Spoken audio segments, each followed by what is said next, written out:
Hey everyone, welcome back to Corporate Decoder.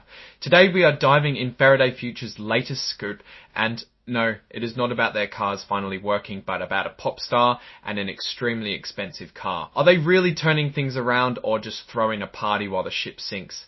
Let's decode if you're all about getting the real story from company reports. Make sure to subscribe and come join our community on Discord. Link is in the description. At Decode, if you are all about getting the real story from company reports, make sure to subscribe and come join our community on Discord. Link is in the description. Scroll issued a press release announcing Mariah Carey.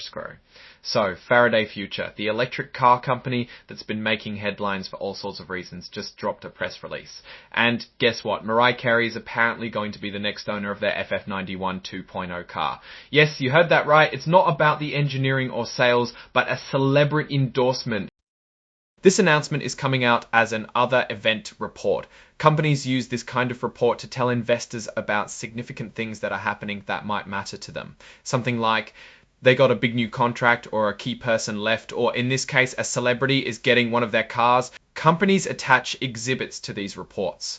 These exhibits are things like the actual press release they are talking about. This lets everyone see exactly what the company said and how they said it. Now let's step back a bit and remember what kind of company we're talking about. Faraday Future is public, meaning you can buy and sell their stock. They have Class A common stock listed on the Nasdaq under the ticker symbol FFAI. They also have warrants trading under FFAIW. These are like options that let you buy the stock at a certain price. As the stock floats around $1 and the warrants are pretty much worthless, Faraday Future is officially incorporated in Delaware. That is a popular choice for corporations given the business-friendly laws there. And one more thing, they are still considering themselves an emerging growth company. That means they get some breaks on the rules they have to follow when reporting to the SEC. This status is usually for smaller, newer companies. So what's the real story here? Well, it certainly looks like Faraday Future is trying to create some buzz around their FF91 2.0 car by getting it into the hands of a celebrity. This could be a way to get more people interested in the car and the company, maybe even boosting their stock price. But it also raises some questions. Is the company focusing too much on marketing hype and not enough on actually making and selling cars? They haven't reported financials on this report, but we can't help but wonder, how are their sales and financials? The core issue is this. Faraday Future has struggled for a long time to actually get their car into production and sell it.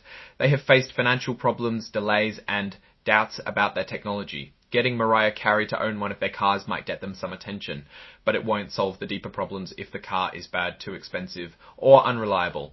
If you remember from other videos, Faraday Future has been facing a risk of getting kicked off the Nasdaq stock exchange because its stock price has been too low. It looks like they are cutting costs to stay afloat. So what's my take?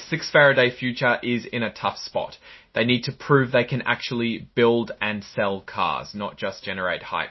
This celebrity endorsement feels like a short-term fix, not a long-term strategy. The risk here is that they burn through more cash on marketing without fixing the underlying issues with their business. And this might be a Hail Mary or a desperate attempt to raise investor spirits. Ultimately, Faraday Future needs to show real progress in production, sales, and financial stability to win back investor confidence. Until then, celebrity endorsements are just noise. Okay, that is it for Faraday Future's celebrity news. Now I want to know, what do you think?